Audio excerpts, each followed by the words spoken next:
Setiap kali ada kabar atau berita ditangkapnya gerombolan teroris, kita semua nih nggak tahu harus sedih apa gembira. Kita sebetulnya sedih karena ancaman itu masih sangat banyak ada di sekitar kita dan nyata. Indonesia yang damai dan adem ini dicoba untuk terus dirusak oleh gerombolan pengasong agama. Tapi sekaligus kita gembira dengan penangkapan itu karena dengan ditangkapnya mereka, banyak nyawa yang bisa diselamatkan. Iya, sejak revisi Undang-Undang tentang Terorisme, Densus 88 jadi bisa bekerja preventif, bergerak sebelum ada kejadian. Mereka menangkap gerombolan itu sebelum aksinya jalan. Berbeda dengan undang-undang terorisme sebelumnya yang bisa bergerak hanya apabila sudah ada kejadian. Dan hari ini kita perlu mengapresiasi hasil kerja para polisi kita. Mereka terus bekerja menyelamatkan nyawa dan kehormatan kita. Mereka bekerja dengan gigih, bekerja tanpa lampu sorot, tanpa perlu gembar-gembor, tapi hasilnya kita rasakan sebetulnya. Memang sih agak berbeda kalau udah ada ledakan duluan, udah ada kejadian duluan, kemudian ada penanganan seolah-olah heroik. Bekerja preventif ini memang tidak terlalu heroik.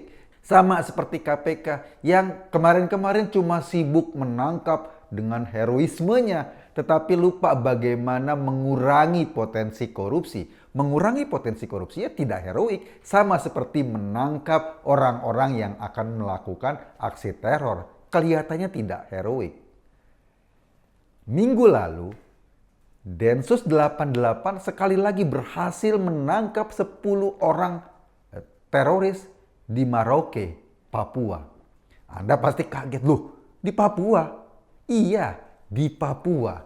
10 orang ini berencana melakukan bom bunuh diri untuk meledakkan gereja di Merauke, di Jagebob, di Kurik, di Semangga, dan di Tanah Miring. Semuanya ada di Papua.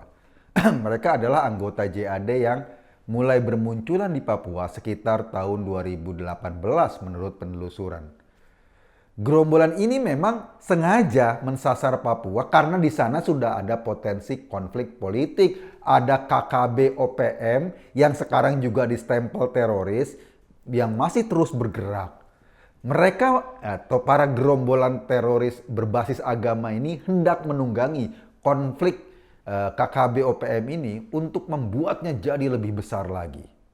Jadi, dari sayap teroris separatis, Indonesia dihantam oleh KKB OPM, dari sayap teroris agamis kita dirangsek oleh gerombolan JAD. Selain menunggangi konflik yang memang sudah ada sebelumnya karena dibakar-bakar terus oleh para teroris OPM, gerombolan teroris agamis ini membaca Papua memang lahan subur untuk dibakar konflik. Kenapa? Karena sampai sekarang saja karena wilayahnya atau daerahnya yang sangat susah dijangkau, masih tuh kelompok-kelompok KKB bergerak terus membunuhi orang, isu rasial dan kesejahteraan jadi bahan jualannya. Apalagi kalau konfliknya ini ditambah lagi bernuansa agama yang ditargetkan oleh 10 orang teroris itu. Tentu akan makin menusuk lagi, konfliknya makin ribet lagi dan makin susah ditangani. Yang juga penting diperhatikan, gerombolan radikal ini memang sedang memfokuskan diri berkembang biak di daerah-daerah atau di wilayah-wilayah yang komposisi masyarakatnya beragam secara agama. Maksudnya gini, maksudnya tuh tidak mayoritasnya muslim misalnya, seperti di Jawa Barat atau di Sumatera Barat. Loh, kok gitu? Kan kebanyakan mereka adalah orang-orang yang menggunakan agama sebagai simbol. Kenapa mereka mencari tempat-tempat yang bukan mayoritas muslim? Nah gini, tujuan mereka memang selalu berusaha mencari celah untuk menggesekkan konflik sosial, terutama yang bernuansa agama. Dalam teori, konflik hanya bisa terjadi jika ada dua atau lebih kekuatan yang seimbang. Kalau yang satunya nggak kuat, satunya sangat kuat, ya nggak akan terjadi konflik, yang terjadi penindasan. Tetapi konflik hanya bisa terjadi apabila dua kekuatan seimbang.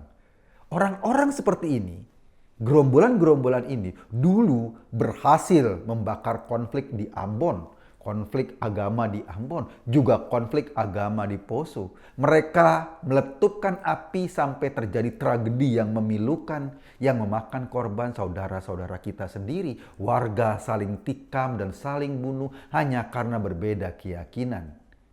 Yang sedihnya, awal terjadinya konflik itu hanya didasarkan pada berita hoax. Bayangkan mereka bisa meramu sedemikian rupa sampai satu kota saling bunuh.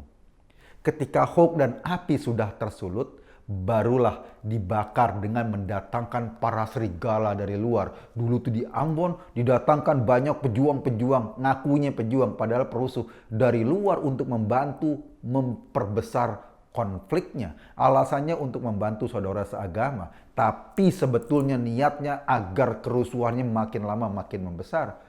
Untung saja masyarakat sadar di Ambon dan Poso itu bisa diredam konfliknya. Mereka tahu sekarang hidup bergandengan jauh lebih menyenangkan ketimbang saling memupuk kebencian sesama saudaranya, sesama tetangganya.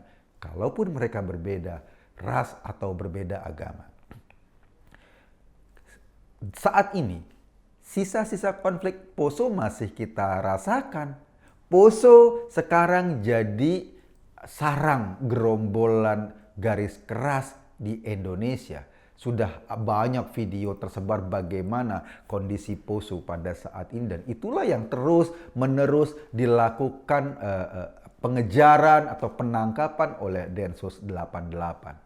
Makanya untuk terus-menerus mencetuskan konflik horizontal itu, jangan kaget kalau kelompok-kelompok ini memfokuskan diri membangun basis-basis di daerah-daerah yang komposisi penduduknya sangat beragam secara agama. Misalnya di daerah yang pemeluk Kristennya banyak.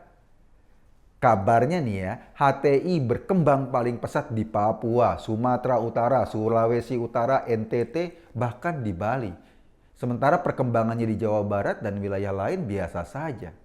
Mereka memang sengaja nggak menggenjot aktivitasnya di daerah tersebut.